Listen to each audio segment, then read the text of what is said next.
accompagner dans les années qui viennent dans ce cadre-là. Nous serons, que ce soit dans l'instruction, mais aussi dans l'accompagnement des porteurs des projets, accompagnés par l'association ESIA, que nous connaissons tous fort bien. Et donc je vous propose de ne pas entrer plus dans les détails, mais bien évidemment, le rapport qui vous est présenté précise les 10 enjeux de la responsabilité sociétale et environnementale qui sont pour nous prioritaires dans la mise en œuvre et dans l'examen de ces dossiers. Je vous remercie. Merci, M. Castaner. Y a-t-il des interventions? Oui, allez-y, madame.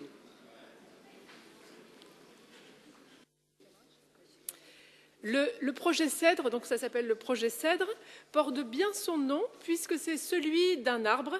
Et pour nous, au Front National, c'est plutôt celui qui cache la forêt de la crise de l'emploi. Vous proposez d'allouer 3,5 millions d'euros à une vingtaine de PME et TPE, mais on ne peut soigner le mal de la désindustrialisation qui touche notre région comme la France entière par un emplâtre sur une jambe de bois, d'autant plus que nous sommes déjà cul-de-jatte.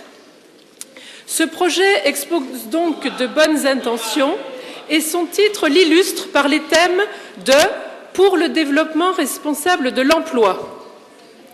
Nous considérons que cette dénomination est un comble quand on sait que vous, la majorité à cette Assemblée, vous êtes en grande partie les responsables historiques de la décadence de notre économie. C'est en effet la gestion économique et politique exercée depuis 30 ans qui a engouffré notre pays dans le libéralisme effréné et nous payons maintenant les conséquences dramatiques de ces choix. Vous avez été les fossoyeurs de l'emploi français et vous pleurez aujourd'hui sur le fait des délocalisations et de la valeur du SMIC, mais à qui la faute ? Vous reconnaissez vous-même les failles du libre-échange et de la concurrence non faussée, puisque vous écrivez dans le bulletin du Césaire du dernier trimestre 2010 que le recours à l'externalisation de certaines fonctions de l'industrie représente 25% des pertes d'emplois, que la concurrence étrangère et l'ouverture des frontières commerciales représenteraient entre 13 et 45% des destructions d'emplois entre 1980 et 2007. Qui était aux manettes à cette époque-là? Le mal est donc bien profond, surtout si on continue à n'engager aucune politique protectionniste, comme l'ont compris déjà depuis un certain temps les États-Unis. D'autre part, dans ce projet, vous choisissez finalement d'aider les bons élèves, dans le sens où vos critères de sélection des PME subventionnées mentionnent que les entreprises devront avoir des bilans positifs depuis 3 ans et qu'ils devront participer à la préservation de l'environnement dans une démarche de performance globale. Bref, elles devront correspondre à la vitrine parfaite de l'entreprise militante de la majorité à l'Assemblée. Permettez-moi toutefois de douter que vous en trouviez beaucoup, car malheureusement, c'est du manque de demande de consommation que les entreprises souffrent, vu l'effondrement drastique du pouvoir d'achat. Le social et le souci écologique pourrait être d'autant mieux traité si la production se vendait. Nous avons bien peur que cette action n'ait aucun effet protecteur sur l'économie régionale, car les TPE et les PME sont en fait broyés par le système fiscal, alors si en plus on leur demande de devenir des entreprises militantes, quel carcan!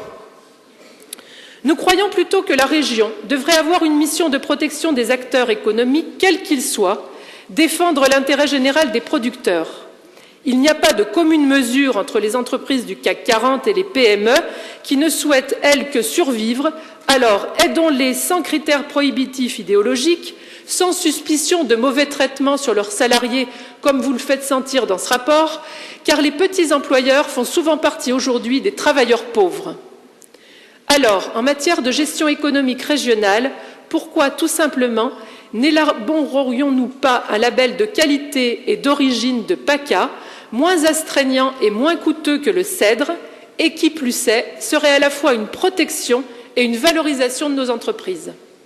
En conclusion, notre région a besoin de choix économiques d'envergure pour l'intérêt général des Provençaux, alors stop au projet novlangue et au jargon économico-écologico-social. Nous nous abstiendrons par conséquent sur ces rapports. Y a-t-il d'autres demandes d'intervention ?